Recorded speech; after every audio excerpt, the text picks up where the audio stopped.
세상을 움직이는 큰 아이디어들을 쉽고 재밌게 파헤쳐보는 시간입니다. 오늘은요, 전 세계 정부들이 한편으론 벌벌 떨면서도 또 다른 한편으론 엄청나게 기대하고 있는 아주 특별한 디지털 화폐에 대해 이야기해 보려고 합니다.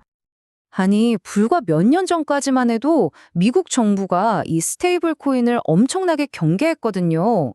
그런데 갑자기 태도가 180도 싹 바뀐 겁니다. 도대체 무슨 일이 있었던 걸까요?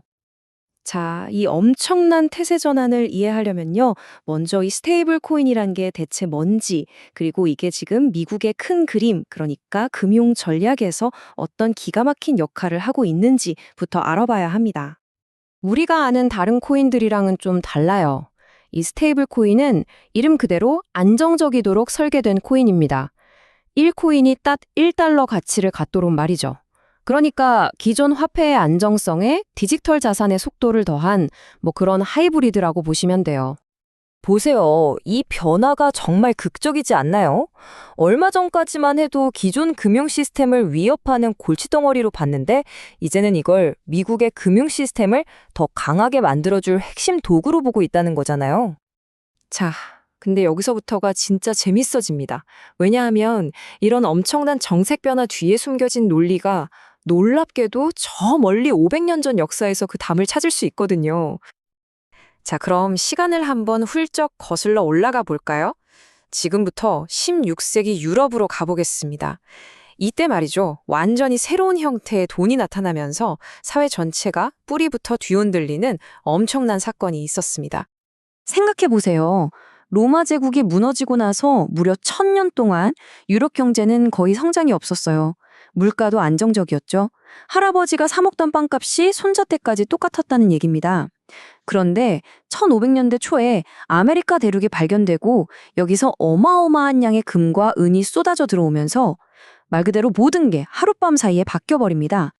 16세기 말이 되면요. 스페인이 당시 새로 캐내는 금과 은의 거의 80%를 독차지하게 됩니다. 상상도 못할 부가 유럽 대륙으로 흘러 들어온 거죠. 이렇게 갑자기 돈이 풀리니까 어떻게 됐을까요? 당연히 물가가 폭등했죠. 역사가들은 이걸 가격혁명이라고 부르는데요. 지금 보면 연 1.5% 인플레이션, 별거 아닌 것 같잖아요? 하지만 이게 100년 동안 쌓이니까 스페인 물가는 무려 3.4배나 뛰어버린 겁니다. 그리고 이 가격혁명은 단순히 물가만 올린 게 아니라 사회 계급 자체를 완전히 뒤집어 놨습니다. 대대로 땅을 갖고 고정된 임대료를 받던 영주들은요, 화폐 가치가 떨어지니까 그냥 그대로 몰락해버렸어요. 반면에 시장에서 물건을 팔고 그 대가로 반짝이는 금을 받았던 상인 계층은 새로운 부유층으로 떠오르게 된 거죠. 결국 어떻게 됐을까요? 수백 년을 이어온 봉건 제도가 무너졌고요. 사람들은 먹고 살기 위해 물건을 만드는 게 아니라 이윤을 남기기 위해 물건을 만들기 시작했습니다. 바로 이 과정에서 우리가 아는 현대 자본주의의 씨앗이 뿌려진 겁니다. 이 모든 게 새로운 돈의 등장 때문에 벌어진 일이라는 거죠. 자, 그럼 이제 500년의 시간을 다시 건너뛰어서 현재로 돌아와 보겠습니다. 과연 이 500년 전 이야기가 지금 미국의 스테이블 코인 전략과 무슨 상관이 있는 걸까요? 미국 정부 아시다시피 빚이 어마어마하잖아요. 그리고 그 빚은 지금도 계속 늘어나고 있고요. 근데 문제는 예전처럼 미국 국채를 대량으로 사주던 큰손, 바로 중국이 몇 년 전부터 계속 보유량을 줄이고 있다는 겁니다. 이건 정말 심각한 문제예요. 빚을 계속 내야 하는데 그걸 사줄 사람이 없다? 이거 보통 일이 아니죠. 미국은 어떻게든 이 국채를 사줄 새로운 큰 손이 절실하게 필요해진 겁니다. 바로 그때 마치 구세주처럼 거대하고 또 아주 적극적으로 국채를 사주겠다는 새로운 구매자가 나타난 겁니다. 바로 스테이블 코인 발행사들이죠. 이제 미국 정부의 태세 전환이 왜 일어났는지 감이 좀 오시죠? 그럼 이게 어떻게 돌아가는 구조냐? 아주 간단합니다. 어떤 회사가 10억 달러어치 스테이블 코인을 찍어내고 싶다고 해보죠. 그러려면 우리에겐 그럴 만한 담보가 있다는 걸 증명해야 하잖아요. 그 담보로 가장 안전하고 확실한 게 뭐겠어요? 바로 미국 국채입니다. 결국 스테이블 코인을 발행하면 할수록 미국 국채 수요는 저절로 늘어나는 이런 기가 막힌 선순환 구조가 만들어지는 겁니다. 근데 이게 단순히 국채를 파는 데서 그치지 않아요. 더 큰 그림이 있습니다. 이 디지털 달러는요, 다른 나라의 복잡한 은행 시스템을 그냥 건너뛰고 개인들 사이에 바로 유통될 수 있어요. 아르헨티나처럼 자국 화폐가 불안정한 곳에서는 이미 송금수단으로 널리 쓰이고 있고요. 이걸로 이커머스 결제를 하면 사실상 그 나라 경제가 알게 모르게 달러화되는 효과까지 생기는 거죠. 그야말로 풀뿌리부터 달러의 영향력을 더 깊숙이 심는 겁니다.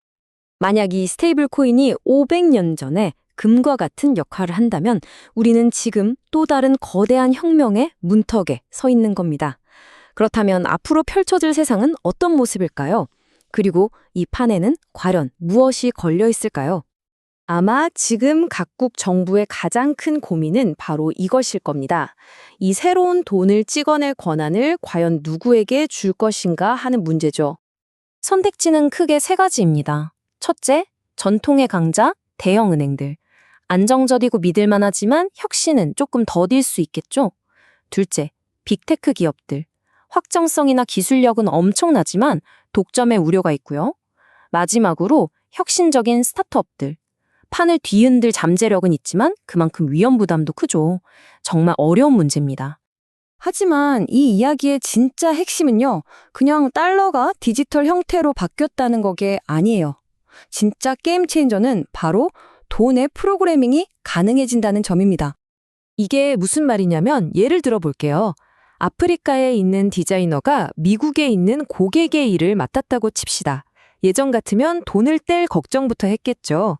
하지만 프로그래밍 가능한 스테이블 코인으로 계약하면요.